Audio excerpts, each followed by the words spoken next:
श्रीराम समर्थ. श्रीमद दासबोध दशक 15वा, आत्मदशक, समास 7वा, अधोर्ध निरूपण. श्रीराम. नाना विकाराचे मूळ ते हे मूळ मायाच केवळ, अचंचळी जे चंचळ सूक्ष्म रूपे. श्रीराम. श्री समर्थ म्हणतात की अनेक विकारांचे मूळ मायाच फक्त आहे. निश्चळ अशा परब्रह्माच्या ठिकाणी ती चंचळ पण अतिसूक्ष्म रूपाने असते. मूळ माया जाणीवेची, मुळींच्या मूळ संकल्पाची, ओळखी षड्गुणेश्वराची येण्याची न्याये. श्रीराम. जाणीव म्हणजे मूळ माया होय. ब्रह्माच्या ठिकाणी जो मूळ संकल्प उठला तीच मूळ माया होय. तिलाच षड्गुणेश्वर्य संपन्न असे म्हणतात. प्रकृती पुरुष शिवशक्ती, अर्धनारी नटेश्वर म्हणती, परी ते आवघी जगज्योती मूळ त्यासी. श्रीराम. प्रकृती पुरुष शिवशक्ती, अर्धनारी नटेश्वर इत्यादी नावांनी तिला ओळखतात, पण ती जगज्योती म्हणजे मूळ जाणीवच होय. संकल्पाचे जे चळण तेची वायोचे लक्षण, वायो आणि त्रिगुण आणि पंचभूते. श्रीराम. संकल्पाचे जे चलन तेच वायूचे लक्षण स्वरूप होय. वायू, त्रिगुण आणि पंचमहाभूते एकच जाणावीत. पाहता कोणी एक वेल, त्याच्या मुळ्यास ती खोल, पत्रे पुष्पे फळे केवळ मुळाच पासी. श्रीराम. एखादा वेल पाहिला तर त्याच्या मुळ्या खोल गेलेल्या असतात. त्या मुळ्यांच्या मुळेच वेलाला पाने, फुले, फळे लागतात. याही वेगळे नाना रंग, आकार विकार तरंग, नाना स्वाद अंतरंग मुळामध्ये. श्रीराम. इतरही त्या वेलाच्या ठिकाणी जे नाना रंग, आकार, विकार, तरंग, नाना स्वाद इत्यादी दिसून येतात त्यांचे अंतरंग मुळामध्येच असते. तेची मूळ फोडून पाहता काहीच नाही वाटे आता, पुढे वाढता वाढता दिसो लागे. श्रीराम. पण तीच मुळी फोडून पाहिल्यास तेथे काहीच दिसून येत नाही. त्यामुळे त्यात काही नाही असेच प्रथम वाटते, पण पुढे जसजशी वेलाची वाढ होते तसे हे सर्व स्पष्ट दिसू लागते. कड्यावरी वेल निघाला, अधोमुखे बळे चालिला, फापावून पुढे आला भूमंडळी. श्रीराम. एखाद्या कड्यावरही कधी कधी वेल निघतो. तो जोमाने खालच्या बाजूकडे वाढू लागतो. तो फोफावून पुढे खूप विस्तार पावतो व जमिनीपर्यंत येऊन पोहोचतो. तैसी मूळ माया जाण, पंचभूते आणि त्रिगुण मुळी आहेत हे प्रमाण प्रत्यये जाणावे. श्रीराम. मूळ माया ही त्याप्रमाणे जाणावी. तिच्यातच पंचमहाभूते आणि त्रिगुण प्रथम अत्यंत सूक्ष्म रूपाने असतात हे अनुभवाने जाणून घ्यावे.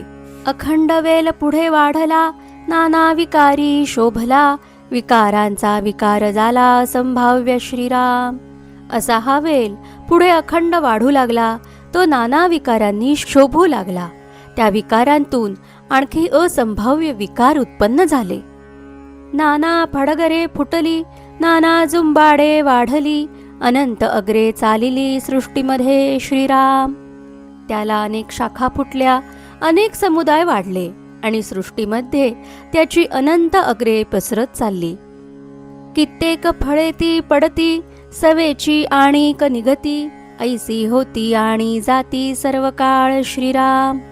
कित्येक फळे गळून पडली, त्याचबरोबर आणखी नवीनही लागली. याप्रमाणे कित्येक वेल आले आणि गेले. एक वेलची वाळले, पुन्हा तेथेची फुटले, ऐसे आले आणि गेले किती एक. श्रीराम. काही वेल वाळले, नंतर तेथेच दुसरे फुटले. याप्रमाणे कित्येक वेल आले आणि गेले. पाने झडती आणि फुटती, पुष्पे फळे तेण्याची रीती, मध्ये जीव हे जगती असंभाव्य. श्रीराम. वेलाची जुनी पाने गळून पडतात, नवीन फुटतात. त्याचप्रमाणे फुले फळेही पहिली गळून पडतात आणि नवीन फुटतच असतात. मध्यंतरी असंख्य जीवांची उत्पत्ती होतच असते. अवघा वेलची करपतो, मुळापासून पुन्हा होतो, ऐसा अवघा विचार जो तो प्रत्यक्ष जाणावा. श्रीराम.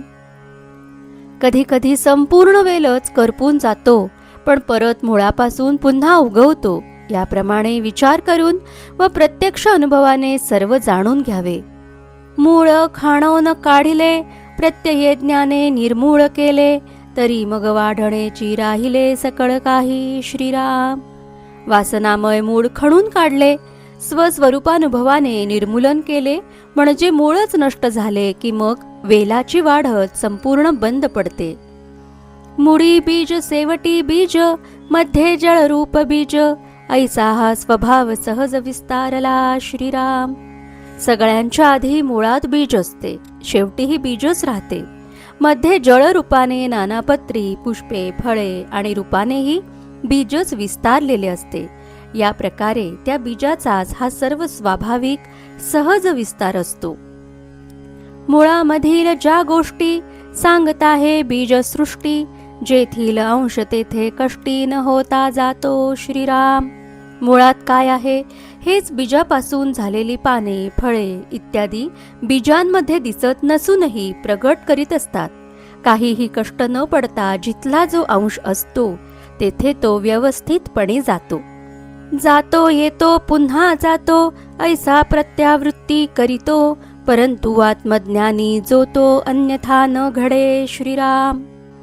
याप्रमाणे जीव जातो येतो पुन्हा जातो, याप्रमाणे येर झारा करीतच असतो.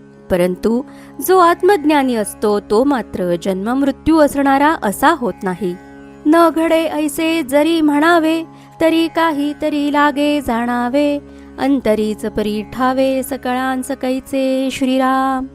आत्मज्ञानाच्या बाबतीत असे घडत नाही असे जरी आपण म्हटले तरी त्यालाही काहीतरी म्हणजे सतत अनुसंधानादी करावेच लागते. हे ज्याचे त्याला अंतर्यामी माहीत असते, पण सर्वांना ते कसे कळणार. तेणेसीच कार्यभाग करीती, परंतु तयास नेणती, दिसेना ते काये करीती बापुडे लोक. श्रीराम. अंतरात्म्याच्या बळावरच सर्व लोक कार्यभाग करीत असतात, तरी ते त्याला जाणत नाहीत. पण लोक तरी बिचारे काय करणार, कारण तो तर दिसत नाही. विषय भोग तेणेची घडे, तेणे विण काहीच न घडे, स्थूळ सांडून सूक्ष्मी पवाडे ऐसा पाहिजे. श्रीराम. प्राणी अंतरात्म्यामुळेच विषय भोग घेऊ शकतात, त्याच्याशिवाय तर काहीच घडू शकत नाही. म्हणून स्थूल देहास सोडून सूक्ष्माचा विचार केला पाहिजे. जे आपलेची अंतर, तद्रूपची जगदांतर, शरीर भेदाचे विकार वेगळाले. श्रीराम. जो आपल्या अंतरी आहे तोच जगाच्या अंतरी आहे. दोन्हीकडे अंतरात्मा एकच आहे, शरीर भेदामुळे तो वेगळा दिसतो.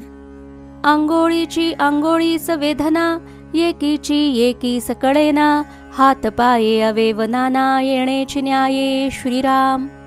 एका बोटाचे दुःख त्या बोटालाच फक्त जाणवते, दुसऱ्या बोटाला ते कळत नाही. हात पाय इत्यादी अवयवांचेही तसेच आहे. अवेवाचे अवेव नेणे, मातो परांचे काये जाणे, परांतर या कारणे जाणवेना. श्रीराम. एका अवयवाचे दुःख दुसऱ्या अवयवालाही कळत नाही, तेथे दुसऱ्या माणसाचे काय जाणवणार. म्हणून लोकांचे अंतःकरणही या प्रकारे जाणता येत नाही. एकची उदके सकळ वनस्पती, नाना अग्रे भेद दिसती, खुडीली ती तुकेची सुकती, येरते टवटवीत. श्रीराम. एकाच पाण्याने सर्व वनस्पतींचे पोषण होते. अंकुर फुटल्यावर वनस्पतीतला भेद कळून येतो. त्यांचा जेवढा भाग खुडावा तेवढाच फक्त सुकतो, न खुडलेला टवटवीत राहतो.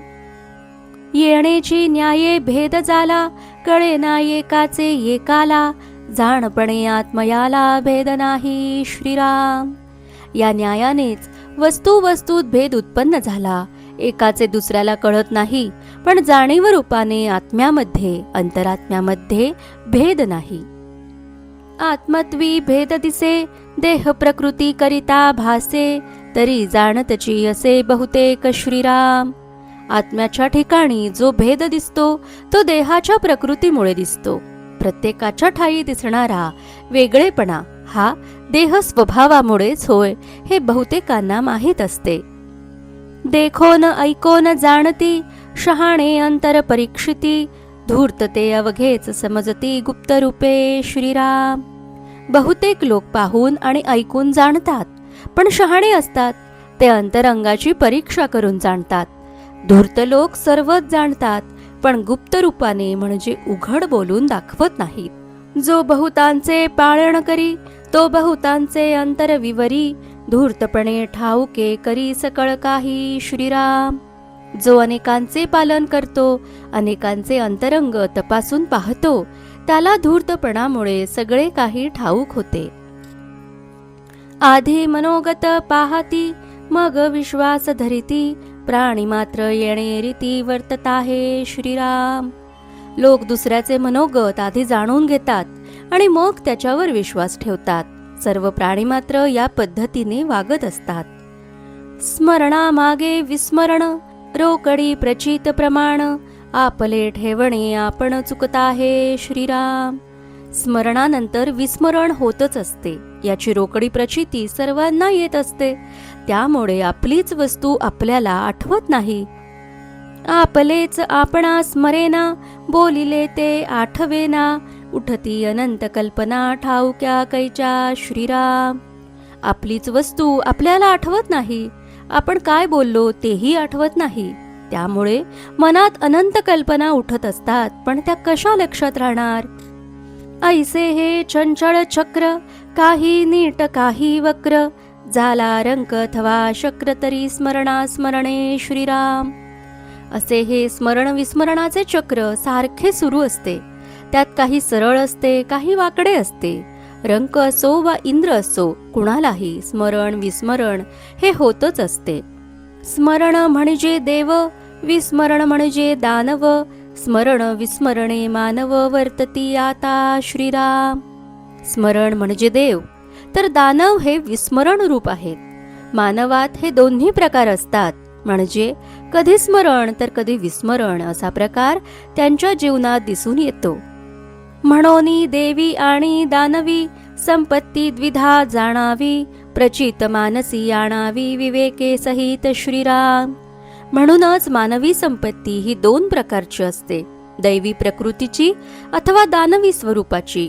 विवेकाने आपल्या मनात याची प्रचिती पहावी. विवेके विवेक जाणावा, आत्म्याने आत्मा ओळखावा. नेत्रे नेत्रची पहावा, दर्पणींचा श्रीराम.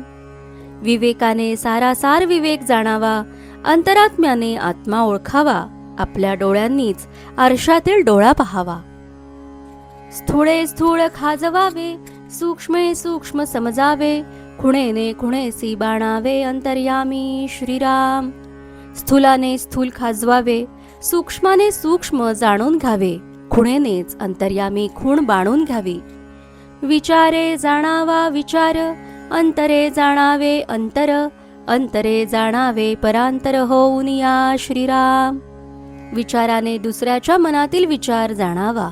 आपल्या अंतरंगावरून लोकांचे अंतरंग जाणावे. दुसऱ्याच्या अंतरंगाशी समरस होऊन ते जाणून घ्यावे. स्मरणा माझी विस्मरण हेची भेदाचे लक्षण. एकदेसी परिपूर्ण होत नाही श्रीराम. अंतरात्मा सर्वत्र आहे. या स्मरणाचे विस्मरण होऊन मी तू इत्यादी भेद निर्माण होतो. हा भेद एकदेशी सापेक्ष असल्याने तो परिपूर्ण म्हणजे खरा नव्हे. पुढे सिके मागे विसरे, पुढे उजेडे मागे अंधारे. पुढे स्मरे मागे विस्मरे सकळ काही श्रीराम. पुढचे शिकतो पण मागचे विसरतो. पुढे उजेड असतो पण मागे अंधार असतो. माणूस पुढचे स्मरतो आणि मागचे सर्व काही विसरतो, अशी त्याची स्थिती असते. तुर्या जाणावी स्मरण, सुषुप्ती जाणावी विस्मरण. उभयता शरीरी जाण वर्तती आता श्रीराम. तुर्यावस्था म्हणजे स्मरण असे जाणावे, तर सुषुप्ती अवस्था म्हणजे विस्मरण होय. या दोन्ही अवस्था माणसांच्या देहात राहतात. इति श्रीदासबोधे गुरुशिष्य संवादे अधोर्ध निरूपण नाम समास 7वा समाप्त. जय जय रघुवीर समर्थ.